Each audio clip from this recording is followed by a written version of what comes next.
benarkah Sundaland itu adalah Atlantis yang hilang? Berbagai hasil penelitian menunjukkan semua keterangan Plato yang mencetuskan pertama kali tentang Atlantis berada di Sundaland. Plato merupakan seorang filsuf dan ilmuwan besar yang hidup pada masa 424 hingga 347 sebelum Masehi.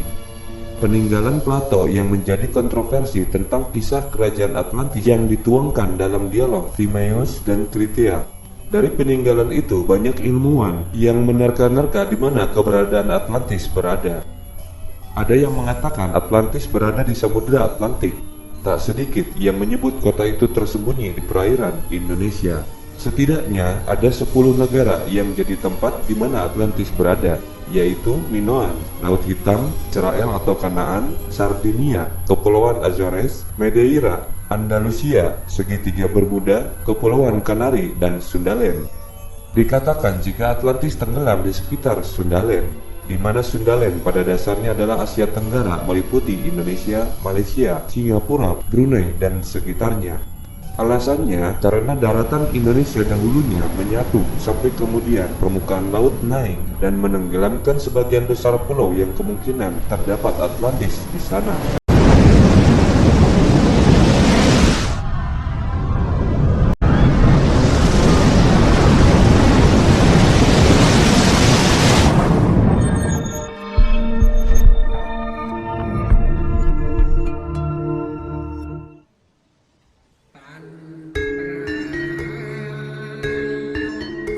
Kenapa orang Indonesia tidak menyadari adanya Atlantis? Penamaan benua Sundaland saja dicetuskan oleh bangsa lain. Pertama kali oleh kartografer Portugal atau Portugis, di mana pertama kali saat itu mengunjungi kerajaan Sunda, dan seluruh perairan di wilayah kita disebut Sundaland. Selanjutnya para ahli geologi menggunakan nama Sundaland untuk nama wilayah ini. Pun demikian, dengan kata Atlantis adalah berasal dari bahasa Yunani. Oleh sebab itu, jejak istilah terkait Atlantis tidak dapat kita temui di negara kita. Lantas seperti apa? Pada abad ke-8, wilayah perairan kita disebut Dwipantara. Zaman Majapahit disebut Nusantara. Nusantara sendiri adalah pulau-pulau di luar wilayah Jawa. Jadi saat itu wilayah perairan di Indonesia atau Nusantara yang lebih luas disebut apa?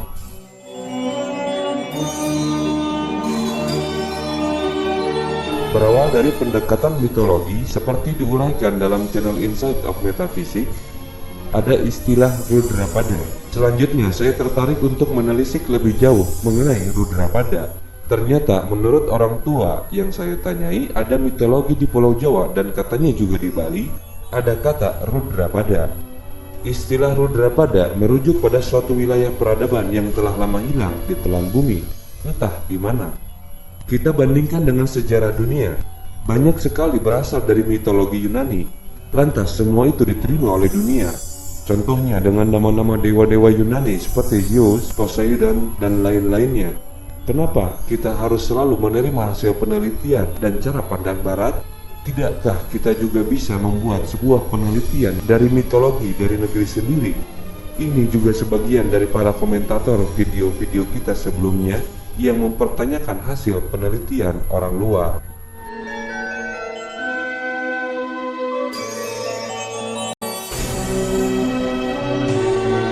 Deputi Bidang Ilmu Pengetahuan Kebumian LIPI Zainal Arifin mengatakan bahwa mitos dan dongeng sebetulnya adalah bentuk keingintahuan masyarakat pada masa lalu terhadap peristiwa alam. Di sisi lain, Eko Yulianto, peneliti Paleo Tsunami Pusat Penelitian Geoteknologi LIPI, menjelaskan bahwa metode penelitian geomitologi meyakini bahwa mitos-mitos kerap menyimpan informasi tentang suatu peristiwa di masa lalu, dan ini bukanlah cocokologi. Pun demikian, kita coba menelusuri tentang Rudrapada.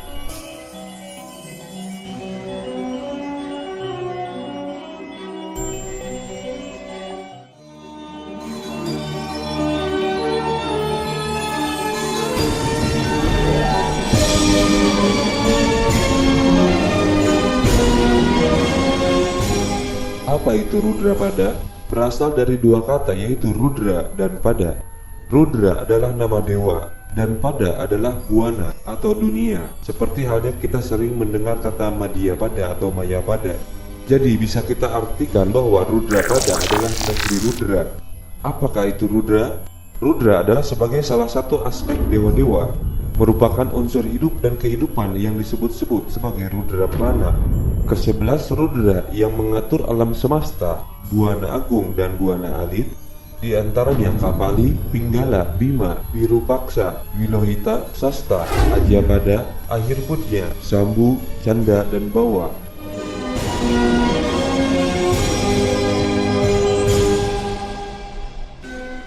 Dewa Sanghyang Batara Rudra atau Lodra atau Rudra dipuja sebagai kekuatan memancarkan energi spiritual Trimurti.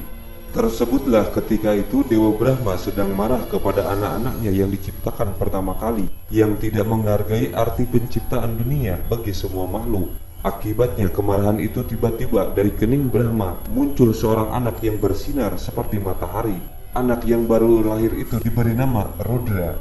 Kita kembali kepada definisi Rudrapada adalah negeri Rudra, dan Rudra bisa kita sebutkan adalah dewa matahari atau matahari itu sendiri atau cahaya.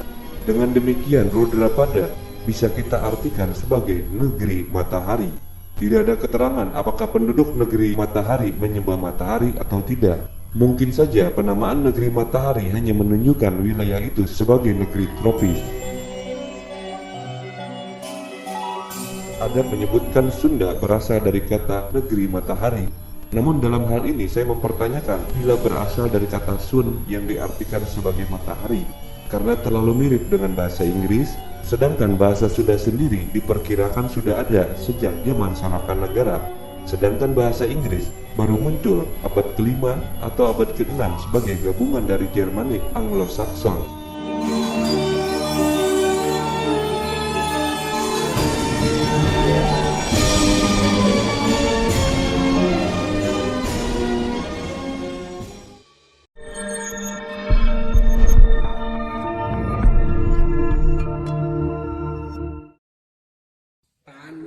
Kisah Rudra ada dalam Itihasa.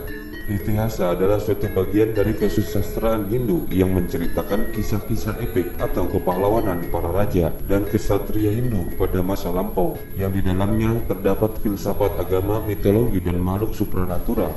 Itihasa berarti kejadian yang nyata. Itihasa yang terkenal ada dua, yaitu Ramayana dan Mahabharata. Dalam kisah wayang ada tokoh bernama Kalarudra. Hanya sedikit yang mengenal tokoh sesembahan para raksasa ini. Tapi Rudra dalam wayang beda dengan Rudra yang dikenal masyarakat Bali. Perhatikan ketika dalam wayang kulit sedang melakonkan seorang tokoh raksasa, maka selalu dalam setiap awal ucapannya, raksasa atau Raja Denawa akan berujar, Hyang Kalarudra Maspatik Raja Dewaku.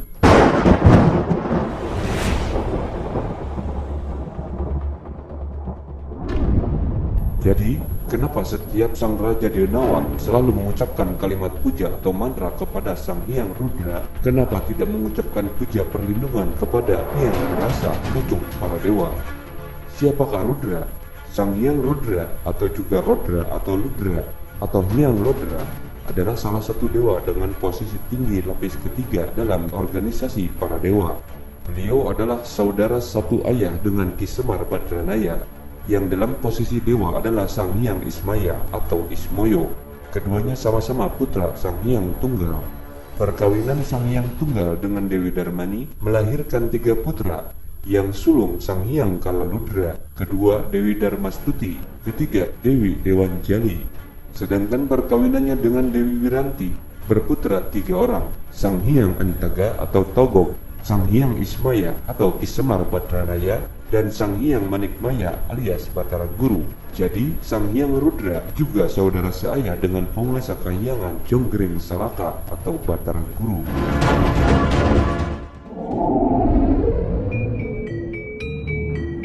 Dewa Rudra di Bali.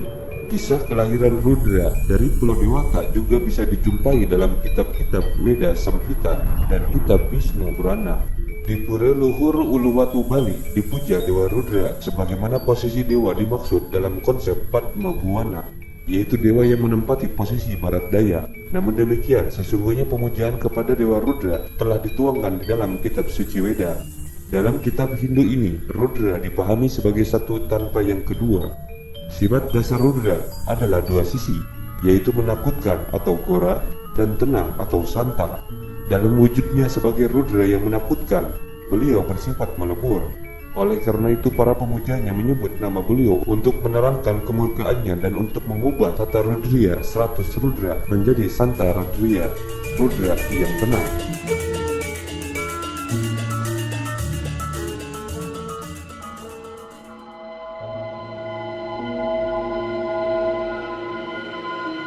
Rudra yang sangat murka menunjukkan bentuk Bhairava dan menjelajahi bumi dengan tubuh permaisurinya, sari di pundaknya. Nama lain dari Rudra adalah akhir butnya. Secara harfiah bermakna naga besar yang ada di samudra. Ada sebuah kisah yang menyebutkan bahwa samudra yang dalam adalah tempat persembunyian naga Ahirita, yaitu sebuah wilayah yang sangat gelap atau wilayah asal kegelapan. Dengan demikian, dalam kitab suci Hindu, Rudra berhubungan dengan samudra. Rudra yang sangat menakutkan ternyata juga berada di pusat kegelapan samudra. Di sini kita memahami mengapa posisi Rudra dalam Padma Buwana menempati posisi barat daya di samudra luas, dan dalam konteks Bali sebagai Padma Mandala diposisikan di pura luhur Uluwatu. Rudra di Bali mendapatkan pemujaan yang istimewa. Terbukti dilaksanakan karya agung Ekadasa Rudra tiap 100 tahun sekali, yaitu ketika tahun Saka berakhir dengan angka 00, Rah Windu Tanggap Windu. Upacara ini terakhir dilaksanakan pada tahun Saka 1900 dan pertama kali dilaksanakan pada zaman Gelga dalam pemerintahan Raja Watarembo dengan penasihat rohani Dang Hyang Nirarte. Pemujaan para Rudra sesungguhnya adalah kesadaran pemujanya betapa Tuhan yang Maha Kuasa dapat murka dan menggerakkan air samudra menenggelamkan daratan dan menyapu bersih segala yang tumbuh di atasnya. Namun demikian, Tuhan yang Maha Kuasa juga menjadi santa atau tenang, memberikan kebahagiaan dan kesenangan kepada pemujanya yang memiliki kesadaran bahwa Tuhan memang Maha Kuasa dan manusia memang bukan apa-apa.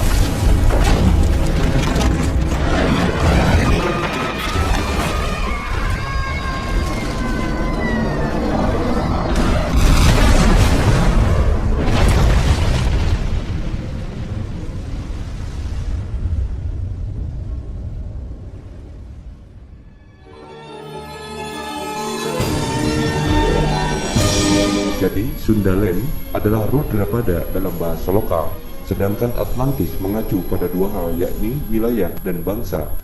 Keduanya baik Rudra ataupun Atlan adalah bangsa raksasa. Kisah Atlantis di Sundaland akan mudah kita telusuri jejaknya dengan mengacu pada istilah lokal, yaitu Rudra pada negeri matahari atau Rudra Wangsa, bangsa matahari. Mari kita inventarisir nama-nama terkait Rudra, Ludra atau Lodra. Ada kata Samudra, Garudra atau Galudra, Galodra, Wirarudra atau Wilarodra, dan lain-lain. Ada yang mau menambahkan? Monggo ditulis dalam kolom komentar. Kita lanjut. Bangsa Atlan dalam konsep Atlantis dari Plato. Atlan adalah salah satu dari bangsa Titan, yaitu bangsa Denawa atau bangsa raksasa. Sama juga dengan kaum Ad atau Adit dalam bahasa Arab, yang berarti bangsa raksasa. Menurut Frank Joseph, penulis buku di Atlantis Encyclopedia, ada beberapa kemiripan antara Ad atau Adit, kaum Atlan atau Atlantean, Atlantis, dan kita samakan dengan Rudra atau kaum para Denawa. Kaum Ad berfisik raksasa sama dengan deskripsi Atlantea. Kaum Adit diceritakan merupakan penghuni tertua di Arab Saudi. Kaum Adit sering dideskripsikan berambut merah, dan ini mirip dengan deskripsi mitologi Atlantis di beberapa tempat seperti di Mesir, Irlandia, Winnebago, dan sebagainya. Rudra adalah sesembahan dari para Denawa atau para raksasa seperti yang diceritakan dalam kisah wayang tadi. Dan ketika kita mengingat adanya situs Gunung Padang di Cianjur, Jawa Barat, kita mengingat bahwa batu-batu besar itu bagaimana bisa diangkat ke tempat yang tinggi. Apakah dilakukan oleh leluhur kita, kaum Rudra, atau kaum Denawa, atau kaum raksasa? Belum ada artefak yang ditemukan oleh para peneliti arkeologi hingga hari ini. Kaum Adit atau Atlantis atau Rudra, kaum Denawa, hancur oleh bencana angin dahsyat dari awan hitam dan halilintar atau petir. Ini mungkin mirip dengan bencana Atlantis. Ignatius Donnelly, penulis buku Atlantis The Antediluvian World, menyatakan beberapa kemiripan antara kaum Ants dan Atlantean antara lain merupakan kaum pendahulu dari zaman yang sangat tua, bertubuh raksasa, gemar membuat bangunan-bangunan besar dan tinggi, suka memuja benda-benda langit seperti matahari, bintang, dan planet-planet. Kata Adit, Ad dekat dengan kata Adityas, yang merupakan kelompok dewa-dewa India, dan Adityas ini dikaitkan dengan Titan, kelompok dewa Yunani, di mana salah satunya adalah Atlas, raja pertama Atlantis. Atau dalam konteks Rudra Pada adalah kaum Denawa yang menyembah Rudra. Adalah mereka bertubuh raksasa dan suka membangun bangunan-bangunan besar dan tinggi.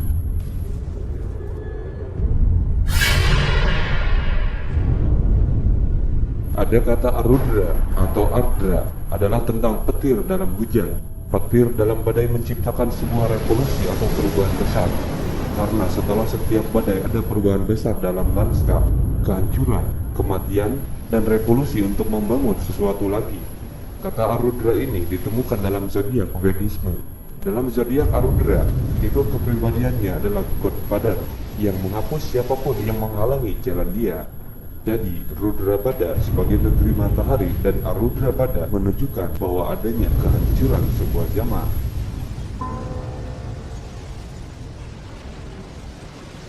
Bhagavata Purana memaparkan pada masa-masa sebelum peleburan alam semesta, masa-masa sebelum Brahma wafat, yang dominan ada di alam semesta adalah Adharma, Hara, para asura dan makhluk-makhluk jahat lainnya. Ini berarti bahwa pada masa terakhir sebelum Brahma wafat, kegiatan Adharma merajalela di seluruh alam semesta, sebab hampir semua penduduk telah menjadi asura, berkegiatan jahat, kotor, atau berdosa. Melihat beraneka macam kegiatan jahat, kotor, merusak, dan menjijikan dilakukan oleh para asura, sang naga Ananta yang juga disebut sang Karsana dan menopang seluruh alam semesta di kepalanya menjadi jengkel dan marah. Ia ingin menghancurkan atau melebur seluruh alam semesta material.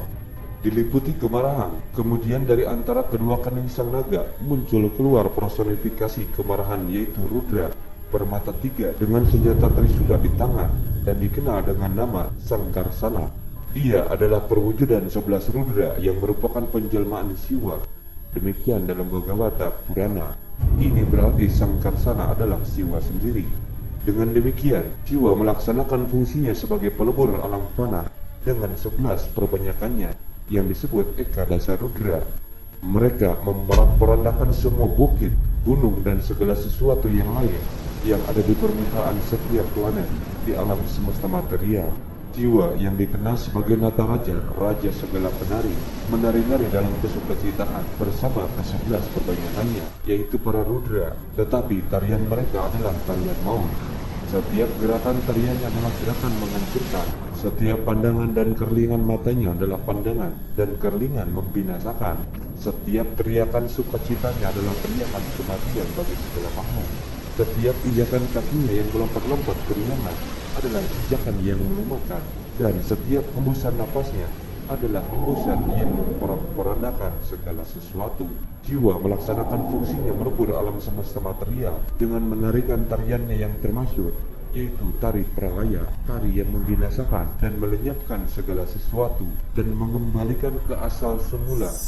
Dengan demikian kita dapat memahami di balik ritual Ekadasa Rudra, pemujaan terhadap Kala Rudra yang menguasai buta atau kala di setiap penjuru mata angin adalah bertujuan memohon keseimbangan jagat dengan tujuan untuk menjauhkan manusia dari bencana dan dapat memberikan kesejahteraan. Jika benar wilayah Sundaland atau wilayah Nusantara ini adalah Rudra Pada, maka terjadi peleburan pada tahun 11.500 sebelum Masehi. Maka adalah wajar bila kita mengenal ada ritual Ekadasa Rudra untuk mengembalikan pemurnian bumi.